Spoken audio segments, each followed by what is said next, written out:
यशोमती मैया के नंद लाला।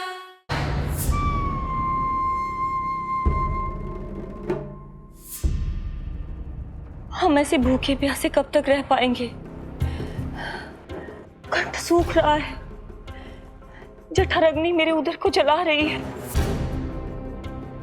अन्न और जल के बिना यदि एक भी दिन और रहना पड़ गया तो मेरे तो प्राण ही निकल जाएंगे। महाराज कंस जिस विचारधारा पे विश्वास रखते थे उसे ही भूल गए हैं। वो ये भूल गए हैं कि युद्ध करने के लिए और उसे पराजित करके स्वयं विजयी होने के लिए स्वयं जीवित रहना आवश्यक होता है।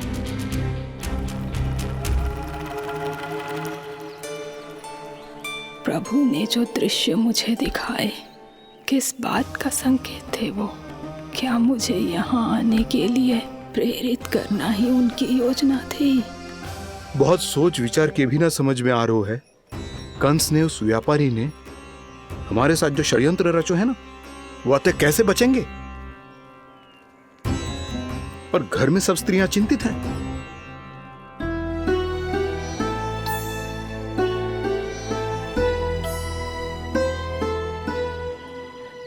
सुनो भाई सब लोग, नंदराज ने निर्णय लियो है कि वो इस बार कंस से मिलने अकेले ही जाने वाले हैं।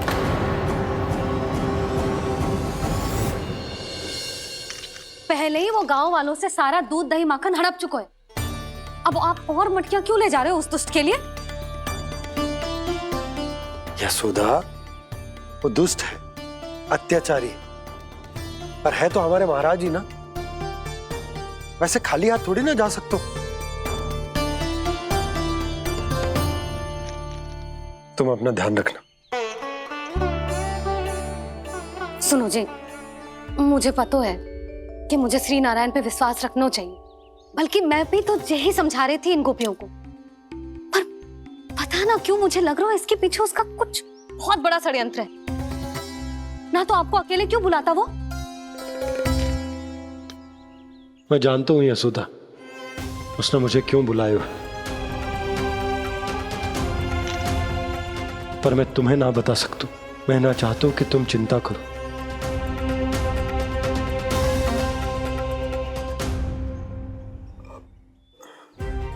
राजा होने के नाते यदि मेरे कुछ करने से मेरी प्रजा का हित होता है तो मुझे वो करना पड़ेगा यशोदा, फिर चाहे वो मुझे कितना ही अप्रिय क्यों ना लगे।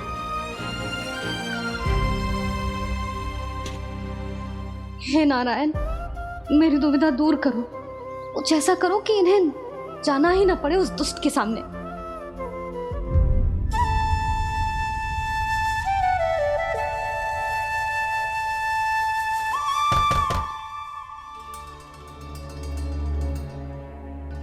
जी, इतनी सुबह कौन हो सकता है? मैं देखता हूं।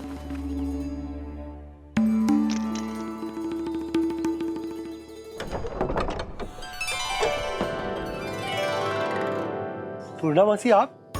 यशोदा,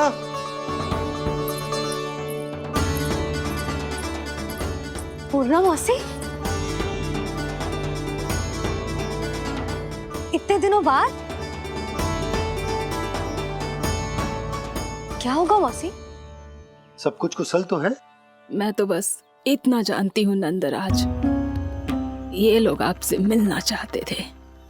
कौन?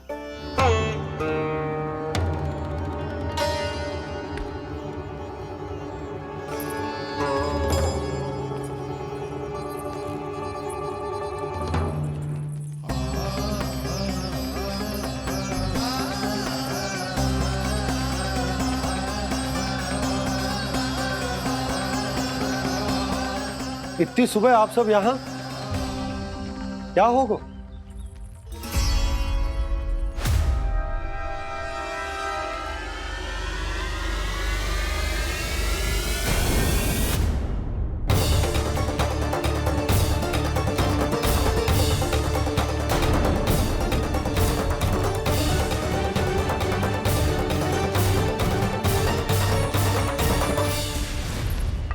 हमारे भोले भाले गोकुल वासियों को फंसाने के बाद यहाँ आने का साहस कैसे करो तूने?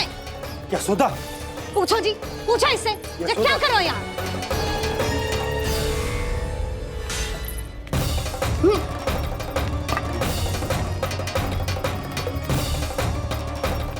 इनकी ये दशा आप सबने तो ना की। नहीं नहीं, इनमें इनका कोई दोष नहीं है। हमारा बस चलता तो इससे भी बुरी दशा करते। ये सब तो मेरी करनी का फल है नंदराज।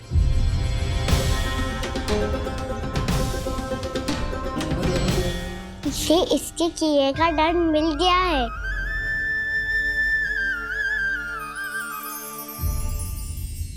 मुझे क्षमा कर दीजिए नंद महाराज, बहुत बड़ी भूल हो गई मुझसे।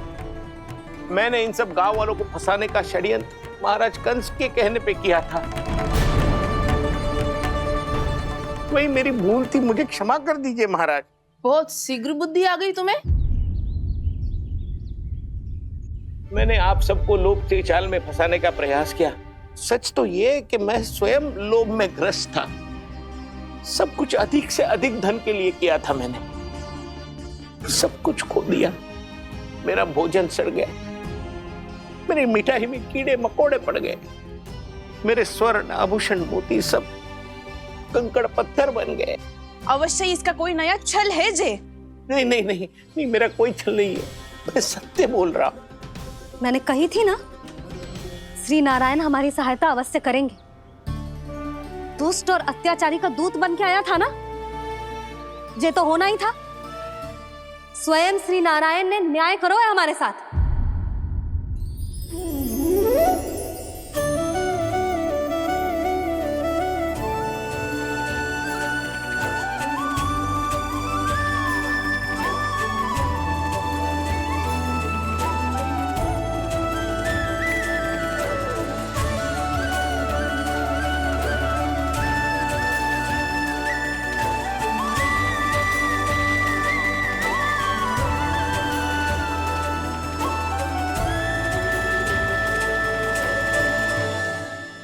आप बिल्कुल सही कह रही है। वैसे तो कर्मों का फल मरने के बाद मिल रहा है, लेकिन आपके श्री नारायण ने मुझे इसी जन्म मेरे कर्मों का फल दे दिया, कर्मों का दंड दे दिया। आपका बहुत बहुत धन्यवाद श्री नारायण, बहुत कृपा की हो आपने। पर इसका अर्थ ये ना है कि हम सबने आपको क्षमा कर दियो है। मैं यहाँ क्षमा के लिए नहीं आया हूँ नंदरानी। तो फिर किस लिए आए हैं? मैं तो इन भोले भाले गोप गोपियों को इनकी शपथ से मुक्त कराने आया हूँ। पर इन सब ने वो शपथ अपनी इच्छा से ली थी, आप उसे कैसे मुक्त करा सकते? और एक शपथ दिलवाकर।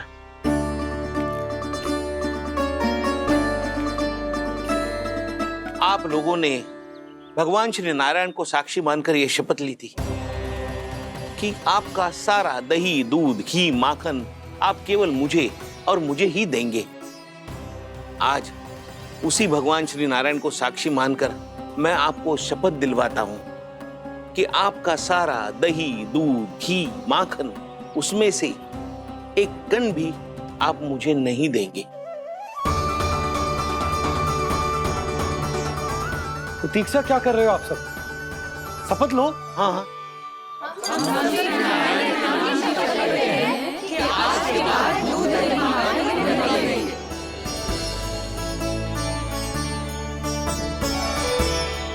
जशोदा जी आपने सही कही थी। हम बस श्री नारायण पर विश्वास रखें तो सारे कार्य सज जाते हैं। मुझे आशा है कि व्यापारी जी की तरह आप सबको भी अपनी शिक्षा मिल गई होगी। हाँ नंदराज, अब हमें अपनी भूल से सीख मिल गई है। अब हम कभी भी किसी के लोभ के जल में ना फंसेंगे। जब यहाँ आभास हो जाए वहाँ भूल हुई है तो उसे मान के सीख लेनी चाहिए। हाँ हाँ, इस घटना से मुझे भी सीख मिल गई है। मैं भी जो शपथ लेती हूँ कि आज के बाद सारा का सारा दूध, दही, माखन इस पर सबसे पहला अधिकार गाय के बछड़ों पर ही होगा। सीख समझ सभी ने जैसे ही ली शपथ कि अब लोभ करेंगे ना हानि से भी अधिक मिला। हाँ, और हम दोनों भी श्री नारायण की शपथ लेते हैं, दूध, दही, माखन बेचने के लिए हम बाद में बचाएंगे और पहले अपने बालकों को पेट भर के खिलाएंगे।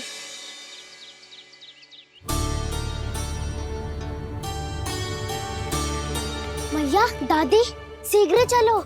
जो माखन प्रसाद की मटकी आप मंदिर से चढ़ा के लाई थी, वो पूरी भर गई है और माखन निकल निकल के बह रहा है। इसीलिए बड़बोलो कहलातो है तू। फिर कहने लोगों कथा कहानी। मैया, अपने घर पे भी ऐसा ही हो रहा है।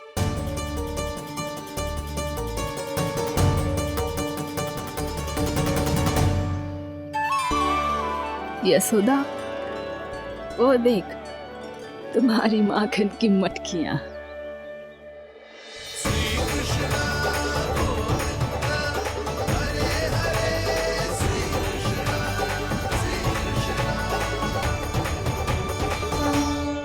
मैंने कहा था ना, आप सभी पर श्री नारायण की विशेष कृपा है। जैसे ही आप सबने अपनी भूल स्वीकार कर ली, भगवान ने आपके माखन की सारी हानि पूरी कर दी।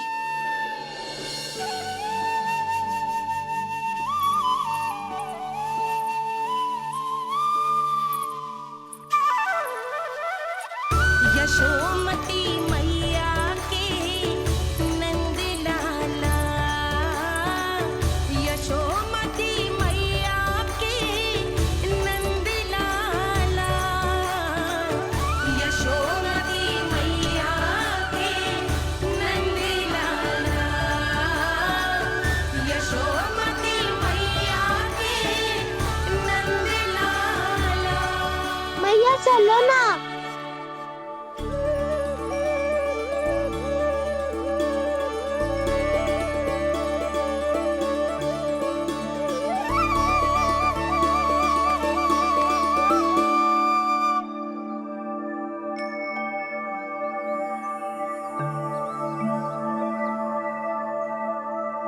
कौन से कान्हा पे विश्वास करूं मैं?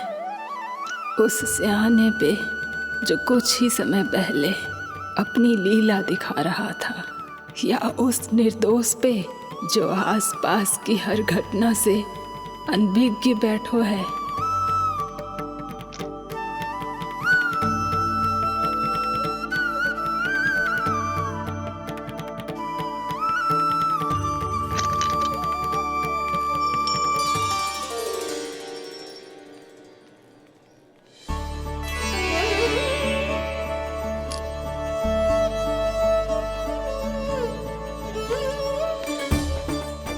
तो क्या इसका अर्थ ये है कि जब हम अच्छा कर्म करते हैं तो हमें पुण्य लाभ होता है, और जब हम बुरा कर्म करते हैं तो हमारी हानि होती है, हम पराजित हो जाते हैं?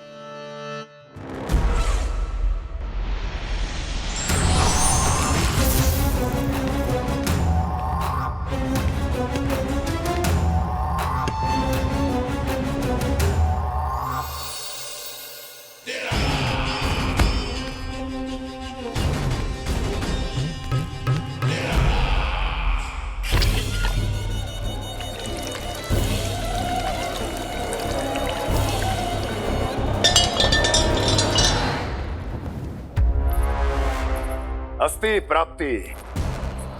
मैंने कहा था ना, ये सारी माया उस विष्णु अवतार की है। अरे वो तो इतना भी शक्तिशाली नहीं है कि अपनी ही माया का प्रयोग पर्याप्त समय तक कर पाए और मुझे पराजय स्वीकार करने पर विवश कर पाए।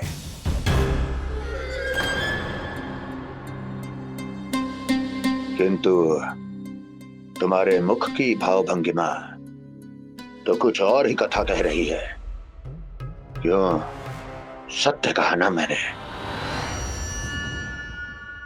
महाराज, सब कुछ पहले जैसा इसलिए हो गया क्योंकि क्या? ये उस विष्णु की माया थी, और क्या? हमने व्यापारी परमानंद को गोकुल भेजा था ताकि वो गोकुल वासियों को अपने साथ व्यापार करने के वचन से मुक्त कर सके।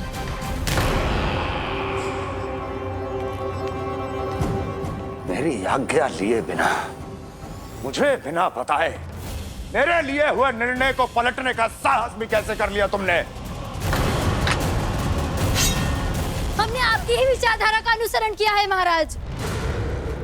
आप ही कहते हैं ना, जब जीवन पर संकट हो तो अभिमान अर्थहीन होता है, और जब प्राणों पर बनाए तो सम्मान स्वाभिमान सब निरर्थक होता है।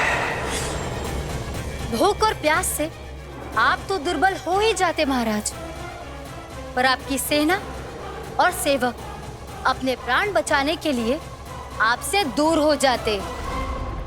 आपके और उस विष्णु अवतार के बीच 4 वर्षों से चलते आ रहे इस संघर्ष में ये एक छोटी सी झड़प है महाराज, और यदि हम ये झड़प हार जाते तो शेष युद्ध करने के योग्य भी नहीं बच पाते। जब आप पूरी तरह से अकेले, शारीरिक रूप से दुर्बल और असहाय होते, और तब वो विष्णु अवतार, वो बालक आप पे प्रहार करता, तब आप क्या करते महाराज? आत्मरक्षा आवश्यक थी महाराज, क्योंकि शत्रु पर उसके वार से भी अधिक घातक प्रहार करने की योजना तभी बनाई जा सकती है जब तन और मन दोनों पूरी तरह स्वस्थ हो।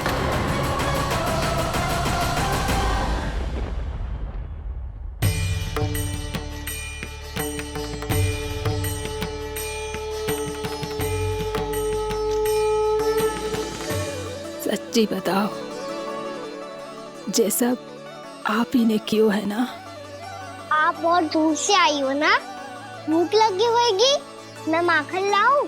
आज पूरे गोकुल में माखन बह रहा है। इसके पीछे आप ही की लीला है ना? मैं अभी माखन लाता हूँ।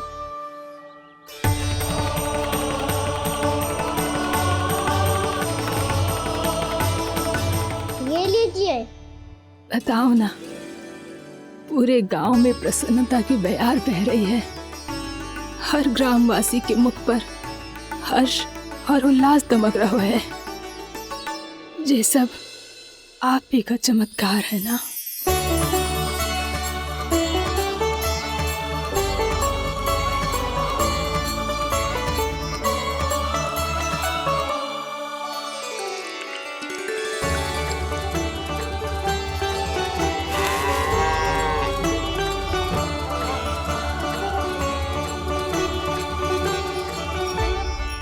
बताओ प्रभु, ये महिमा आप ही की है ना नारायण? ठहरो, मैं आपके हाथों से खिलाऊंगा आपको।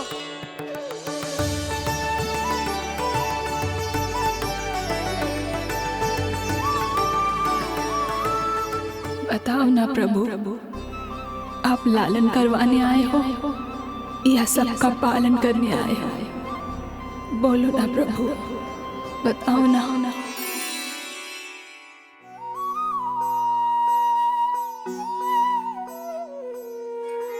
आए हो लालन करवाने या पालन करने आए हो, या जगपाला बन नंद लाला मन को हरने आए हो।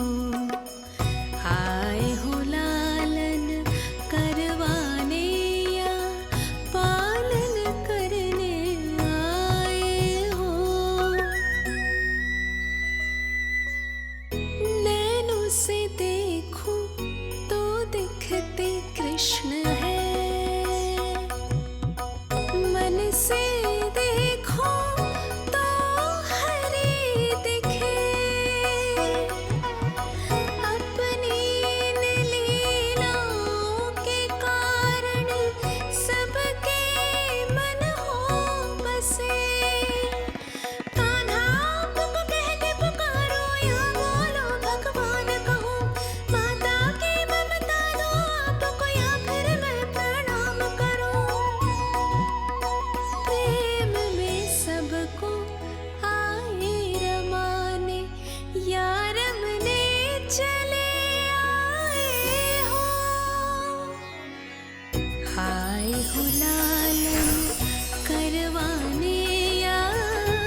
बताओ ना प्रभु, कब दोगे मेरे प्रश्नों का उत्तर?